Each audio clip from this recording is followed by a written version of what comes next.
ఒకవైపు కొన్ని జట్లు సిక్స్ మూత మోగిస్తుంటే 250 పైచిలకు స్కోర్ నమోదు చేస్తున్న ఈ ఐపీఎల్లో నిన్న జరిగినటువంటి పంజాబ్ కేవలం 149 మాత్రమే టార్గెట్ నిర్ణయించింది. అయినా సరే చిన్న లక్ష్యాన్ని కాపాడుకునేందుకు పంజాబ్ గట్టిగానే పోరాడింది.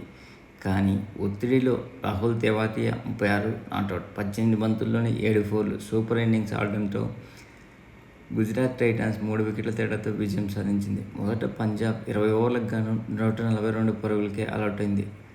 ప్రభ్ సిమ్రాన్ సింగ్ 35 పరుగులు 21 బంతుల్లోనే 3 ఫోర్లు 3 సిక్స్లతో టాప్ స్కోర్గా నిలవగా, స్పిన్నర్లు అయినటువంటి సాయి కిషోర్ 4 వికెట్లు పడగొట్టి తనకి తోడుగా నూర్ అహ్మద్ 2 వికెట్లు, రషీద్ ఖాన్ 1 ఆ జట్టును దెబ్బతీశారు. మోహిత్ శర్మకు 2 వికెట్లు పడగొట్టాడు.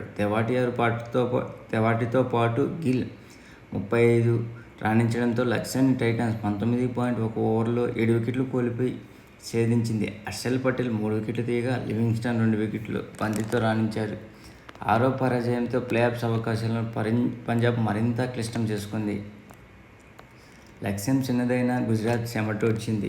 పంజాబ్ బౌలర్లు కట్టుదిట్టమైన బౌలింగ్ చేయడంతో పరుగులు తేలిగ్గా రాలేదు. గిల్, సాయి సుదర్శన్ రాణించినా ధాటిగా ఆడలేదు. సాహా, మిల్లర్, అస్మతల్ విఫలమయ్యారు. 16 ఓవర్లకు గాను టైటాన్స్ స్కోర్ 105కు 5 వికెట్లు. చివరి 4 ఓవర్లకు 38 పరుగులు చేయాల్సిన స్థితిలో ఆ జట్టుపై ఒత్తిడి పెరిగింది. పంజాబ్లో ఆశలు చిగురించాయి. కానీ తెవాటియా అదిరే బ్యాటింగ్తో ఆ జట్టు ఆశలపై నీళ్లు చల్లాడు. అతడు బార్ బౌలింగ్లో 2 ఫోర్లు, రబాడా ఓవర్లో 3 ఫోర్లు బాదడంతో మ్యాచ్ పూర్తిగా టైటాన్స్ వైపు తిరిగింది. చివరి 2 ఓవర్లో 5 పరుగులు చేయాల్సిన స్థితిలో గుజరాత్ లక్ష్యం చాలా తేలికమైపోయింది. షారుఖ్ రషీద్ అవుటైనా ఆ జట్టు కంగారు పడాల్సిన అవసరం లేకుండా పోయింది. అంతకుముందు పంజాబ్ ప్రదర్శన చాలా పేలవంగా సాగింది. సాయి కిషోర్ నేతృత్వంలోని టైటాన్స్ స్పిన్నర్లు కింగ్స్ బ్యాట్ లైనప్ను కళావికలం చేశారు. ఈ సీజన్లో పవర్ ప్లేలో అత్యంత చెత్త ప్రదర్శన చేసిన జట్టులో ఒకటైన పంజాబ్ నిజానికి ఈసారి మెరుగ్గానే స్టార్ట్ చేసింది. ప్రభ్ సిమ్రాన్ బ్యాట్ జులిపించడంతో 5 ఓవర్లకు గాను 45 రన్స్ చేసింది. కానీ ప్రభ్ సిమ్రాన్ మోహిత్ అవుట్ చేశాక పంజాబ్ ఇన్నింగ్స్ గగనమని మారిపోయింది. ఆ తర్వాత స్పిన్నర్లు ఆ జట్టును కొట్టిపడేశారు. రోసో నూర్ అవుట్ చేయగా ఓపెనర్ సాయి కిరణ్ను రషీద్ అవుట్ చేశాడు. లివింగ్స్టన్ను నూర్ ఎక్కువసేపు నిలవనీయలేదు. ఆ తర్వాత జితేష్ శర్మ, అశుతోష్ శర్మ, శశాంక్లను సాయి కిషోర్ వెనక్కి పంపడంతో 16 ఓవర్లు ముగిసే సమయానికి 107 వికెట్లతో నిలిచింది.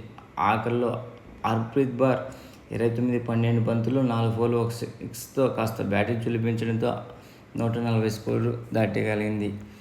ఈ మ్యాచ్లో మంచి పర్ఫార్మెన్స్ చేసినటువంటి సాయి కిషోర్కు man of the match award లభించింది. ఈ మ్యాచ్ విజయం తర్వాత ఏ టీము ఏ ప్లేస్లో ఉందో ఒకసారి చూద్దాం.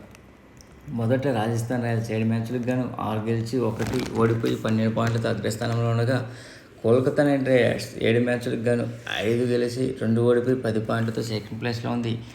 సన్ రైజర్స్ హైదరాబాద్ 7 మ్యాచ్లకు గాను 5 గెలిచి 2 ఓడిపోయి 10 పాయింట్లతో థర్డ్ ప్లేస్లో ఉండగా, చెన్నై సూపర్ కింగ్ 7 మ్యాచ్లకు గాను 4 గెలిచి 3 ఓడిపోయి 8 పాయింట్లతో ఫోర్త్ ప్లేస్లో ఉంది. లక్నో 7 మ్యాచ్లకు గాను 4 గెలిచి 3 ఓడిపోయి 8 పాయింట్లతో ఫిఫ్త్ ప్లేస్లో ఉంది. గుజరాత్ టైటాన్స్ ఈరోజు మ్యాచ్ గెలిచిన తర్వాత 8 మ్యాచ్లకు గాను 4 గెలిచి 4 ఓడిపోయి 8 పాయింట్లతో సిక్స్త్ ప్లేస్లో ఉంది.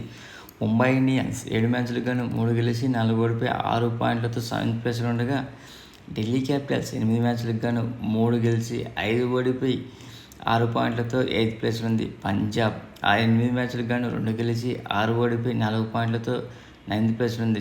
చివరిగా ఆర్సీబీ 8 మ్యాచ్లకు గాను 1 గెలిచి 7 ఓడిపోయి 2 పాయింట్లతో లాస్ట్ ప్లేస్లో ఉంది. ఇప్పటి వరకు ఎక్కువ రన్నులు చేసినటువంటి ఆరెంజ్ క్యాప్ కోహ్లీ దగ్గర ఉండగా పర్పుల్ క్యాప్ బుమ్రా దగ్గర ఉంది. ప్లీజ్ ఫ్రెండ్స్, లైక్ చేయకపోతే లైక్ చేయండి, కొత్తగా వచ్చిన సబ్స్క్రైబ్ చేయండి. Thank you.